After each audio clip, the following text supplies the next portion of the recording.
আসসালামু আলাইকুম। আজকের বাংলা নিউজে আপনাকে জানাচ্ছি স্বাগত। এখন শুনবেন সংবাদ শিরোনাম। আমাদের সংবাদটি যদি ভালো লাগে লাইক কমেন্ট শেয়ার দিয়ে জানিয়ে দিন আপনার মতামত। ক্ষমতায় এলে বিএনপি সহ সবাইকে নিয়েই দেশ পরিচালনা করব doctor Shafiqur Rahman. Social media ব্যবহার করে মব তৈরি করা হচ্ছে মির্জা ফখরুল। নির্বাচন বানচালের ষড়যন্ত্র করছে স্বাধীনতার বিপক্ষে শক্তি ফারুক। আগামী নির্বাচনে পরিবর্তন আসতেই হবে চরমোনাই পীর। শেখ হাসিনাকে সৌদি আরবে বলে কাচ্চাপ অ্যানি। ঈশ্বর দিতে নির্বাচনী প্রচারণা নিয়ে বিএনপি জামায়াত সংঘর্ষ, আহত অন্তত ২৫।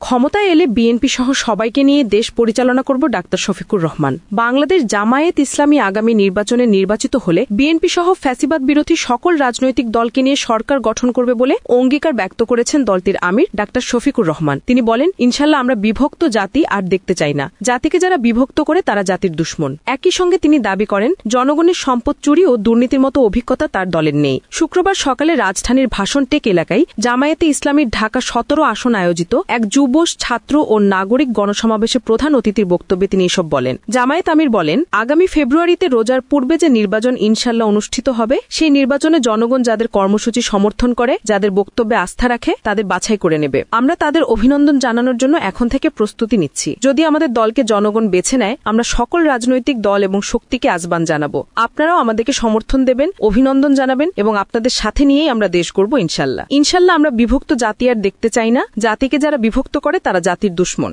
জাতিকে বিভক্তকারী গোষ্ঠীকে জাতির দুশ্মন আখ্যা দিয়ে তিনি বলেন, আমরা বিভক্ত জাতি আর দেখতে চাই না। আমরা ওই দুশ্মনের রাষ্ট্রের চাষ আর বাংলাদেশে হতে দেব না। তিনি পুরানো রাজনীতির সমালোচনা করে নতুন ফর্মুলায় দেশ গড়ার ঘোষণা দেন। ডাক্তার শফিকুর রহমান বলেন, আমরা স্বীকার করি আমাদের অভিজ্ঞতা নেই। জনগণের সম্পদ চুরি করার অভিজ্ঞতা আমাদের নেই। দলীয় কর্মীদেরকে দিয়ে চাঁদাবাজি করার অভিজ্ঞতা আমাদের নেই। শিক্ষা প্রতিষ্ঠানগুলোতে গণকায়েন ঝাড়ার অভিজ্ঞতা আমাদের নেই। সর্বপর্যায়ে মাথা থেকে পা পর্যন্ত দুর্নীতি করার অভিজ্ঞতা আমাদের নেই। বর্তমান ব্যবস্থার কঠোর সমালোচনা করে তিনি বলেন, ফ্যাসিবাদ বিদায় নেয়নি, বরং এটি এখন বাংলাদেশে ফ্যাসি হিসেবে রয়ে গেছে। তিনি দুর্নীতি, চাঁদাবাজি, দখলদারি এবং মা বোনদের ইজ্জত নিয়ে টানাটানি মতো ফ্যাসিবাদীদের ৫টি লক্ষণ চিহ্নিত করে বলেন, এই সকল লক্ষণ আজকে বিদ্যমান।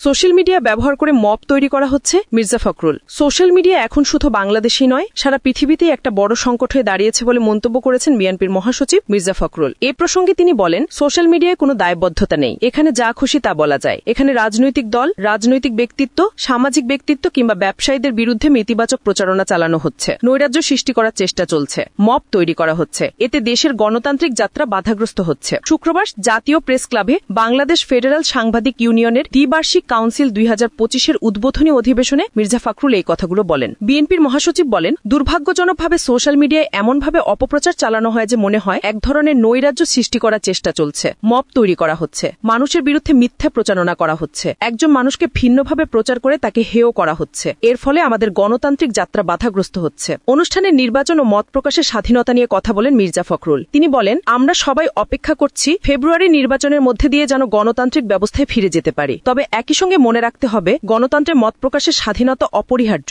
ভিন্নতা থাকবেই। আমি আপনার সঙ্গে একমত নাও হতে পারি, কিন্তু আপনার মত প্রকাশের স্বাধীনতাকে অবশ্যই সম্মান করতে হবে। দুর্ভাগ্যজনকভাবে আমাদের দেশে ভিন্ন মত মানেই শত্রু। তাদের বিরুদ্ধে নানা ধরনের মিথ্যা অপপ্রচার চালানো হয়। বিএনপি একটি প্রমাণিত রাজনৈতিক দল বলে মন্তব্য করেছেন মির্জা ফখরুল। তিনি বলেন, ১৯৭৫ সালে জিয়াউর রহমান বাংলাদেশে একদলীয় শাসন থেকে বহুদলীয় গণতন্ত্র প্রতিষ্ঠা করেছিলেন। বন্ধ থাকা পত্রিকাগুলো পুনরায় চালু করেছিলেন। পরবর্তীতে খালেদা জিয়াও গণমাধ্যমের স্বাধীনতাকে শক্তিশালী করতে কাজ করেছিলেন। বিএনপির মহাসচিব বলেন, তাদের ঘোষিত ৩১ দফায় গণমাধ্যমের পূর্ণ স্বাধীনতা নিশ্চিত করার কথা স্পষ্টভাবে উল্লেখ আছে। এটা শুধু কথার কথা নয়, এটা তাদের পরীক্ষিত কমিটমেন্ট। নির্বাচন বানচালের ষড়যন্ত্র করছে স্বাধীনতার বিপক্ষের শক্তি। বিএনপি চেয়ারপারসনের উপদেষ্টা জয়নুল আবদিন ফারুক বলেছেন, নির্বাচন বানচালের ষড়যন্ত্র করছে স্বাধীনতার বিপক্ষের শক্তি। নির্বাচনী কর্মসূচিতে বিশৃঙ্খলা সৃষ্টি করলে পলাতক প্রেতাত্মা ও তাদের দোসররা সুযোগ নেবে। তাই যে কোনো কর্মসূচি নিয়ে সতর্ক থাকতে হবে। শুক্রবার সকালে জাতীয় প্রেস ক্লাবের সামনে জাতীয়তাবাদী textile engineers association of Bangladesh জেটেব আয়োজিত এক প্রতিবাদ সমাবেশে তিনি এসব কথা বলেন। ফারুক বলেন, নির্বাচন বানচালের বহু ষড়যন্ত্র চলছে। আসল প্রেতাত্মারা পলাতক হলেও তাদের দোসররা বাংলাদেশে আছে। বিগত সরকারের প্রেতাত্মারা প্রতিটি সেক্টরে কাজ করছে। এই ষড়যন্ত্র প্রতিহত করার একমাত্র পথ আগামী নির্বাচনে বিএনপির ৩১ দফা সফল করে সরকারের অধীনে একটি সুষ্ঠু নির্বাচন সম্পন্ন করা। আগামীর নির্বাচনে পরিবর্তন আসতেই হবে। চরমোনাই পীর। ইসলামী আন্দোলন বাংলাদেশের আমির ও চরমোনাই পীর মুফতি সৈয়দ মুহাম্মদ রেজাউল করিম বলেছেন, আমি কোথাও নির্বাচনে প্রার্থী হই নাই, ফলে মন্ত্রী হবারও কোনো সুযোগ নাই। তারপরেও আমার এবং আমাদের সকল প্রচেষ্টার লক্ষ্য দেশকে একটি ভালো অবস্থায় নেয়া। জীবন উৎসর্গকারী জনতার রক্তকে সার্থক করার জন্যই আমাদের প্রচেষ্টা। ৫৪ বছর পরে একটি সুযোগ এসেছে। এই সুযোগ কাজে না লাগাতে পারলে আগামী প্রজন্ম আমাদের ধিক্কার দেবে। বৃহস্পতিবার চরমোনাই দরবার শরীফের ৩ দিন ব্যাপী মাহফিলের দ্বিতীয় দিনে উলামা, মাশায়েখ ও দিনদার বুদ্ধিজীবী সমাবেশে এসব কথা বলে তিনি বলেন, আগে যারা দেশ শাসনের সুযোগ পেয়ে দেশকে দুর্নীতিতে চ্যাম্পিয়ন করেছে তারা আবারও ক্ষমতায় আসার জন্য উঠে পড়ে লেগেছে। বাংলাদেশের মানুষ নতুন শাড়িতে পুরনো বউ দেখতে চায় না। ফলে আগামী সংসদ নির্বাচনে পরিবর্তন আসতেই হবে। সম্মেলনে উপস্থিত ছিলেন ইসলামী আন্দোলন বাংলাদেশের প্রেসিডিয়াম সদস্য মাওলানা সৈয়দ মুসাদ্দেক বিল্লাহ আল মাদ্দানী, মহাসচিব অধ্যক্ষ হাফেজ মাওলানা ইউনুস আহমদ, যুগ্ম মহাসচিব মাওলানা গাজী আতাউর রহমান, ইঞ্জিনিয়ার আশরাফুল আলম, অধ্যক্ষ মাওলানা শেখ হজলে বারি মাসুদ, মাওলানা ইমতিয়াজ আলম, সহকারী মহাসচিব মাওলানা আহম্মদ আব্দুল কাইয়ুম, কে এম আতিকুর রহমান প্রমুখ। শেখ হাসিনাকে সৌদি আরবে বলে কাজ্জাব। অ্যানি। বিএনপির যুগ্ম মহাসচিব ও লক্ষ্মীপুর ৩ সদর আসনের ধানের শীষ প্রতীকের প্রার্থী শহীদ উদ্দিন চৌধুরী অ্যানি বলেছেন, এখনও সৌদি আরবের লোকজন জিয়াউর রহমান ও খালেদা জিয়ার নামে প্রশংসা করে, আর শেখ হাসিনাকে বলে কাজ্জাব, মানে হাসিনা মিথ্যাবাদী। সেই দেশে জিয়াউর রহমান মুসলিম উম্মার নেতা হিসেবে পরিচিত।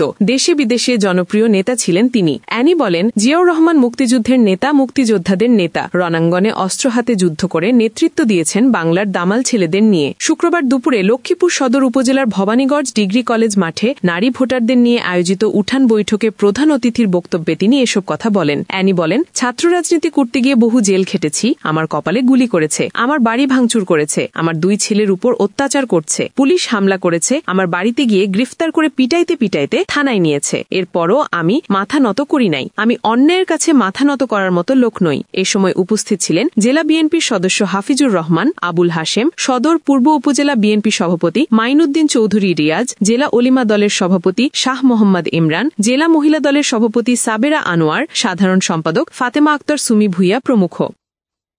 ঈশ্বরদীতে নির্বাচনী প্রচারণা নিয়ে বিএনপি জামায়াত সংঘর্ষ, আহত অন্তত 25। পাবনার ঈশ্বরদীতে নির্বাচনী প্রচারণাকে কেন্দ্র করে বৃহস্পতিবার বিকেলে বিএনপি ও জামায়াতের নেতাকর্মীদের মধ্যে সংঘর্ষের ঘটনা ঘটেছে। জামায়াতের দাবি, তাদের নির্বাচনী প্রচারণার সময় বিএনপির লোকজন হামলা করেছেন। বিএনপি বলছে, গ্রামের লোকজন একত্রিত হয়ে জামায়াতের লোকজনকে ধাওয়া দিয়েছে। উপজেলার শাহাপুর ইউনিয়নের চর গোরগড়ি গ্রামে এ ঘটনায় 2 পক্ষের অন্তত 25 জন আহত হয়েছেন। আহত ব্যক্তিদের মধ্যে 7 জনকে ঈশ্বরদী উপজেলা স্বাস্থ্য কমপ্লেক্সে নেওয়া হয়, অন্যরা বিভিন্ন বেসরকারি স্বাস্থ্য কেন্দ্রে প্রাথমিক চিকিৎসা নিয়েছেন। দলীয় সূত্রে জানা গেছে, পাবনা 4 ঈশ্বরদী আটঘরিয়া আসনে বিএনপি মনোনীত প্রার্থী হিসেবে মাঠে কাজ করছেন দলের চেয়ারপারসনের উপদেষ্টা ও জেলা বিএনপির আহ্বায়ক হাবিবুর রহমান। জামায়াতের প্রার্থী জেলা জামায়াতের আমির আবু তালেব মণ্ডল। উপজেলার চর গোরগড়ি গ্রামে কয়েকদিন ধরেই 2 পক্ষের সমর্থকদের মধ্যে বিরোধ চলছিল। 2 দিন আগে তাদের মধ্যে কথা কাটাকাটি ও হাতাহাতির ঘটনা ঘটেছে। স্থানীয় লোকজন ও প্রত্যক্ষদর্শী ব্যক্তিদের সঙ্গে কথা বলে জানা গেছে, বিকেলে জামায়াতের প্রার্থী আবু তালেব মণ্ডল এলাকাটিতে গণসংযোগে যান। তারা গ্রামের আলহাজ মোড়ে পৌঁছলে বাধা দেন বিএনপির প্রার্থীরা।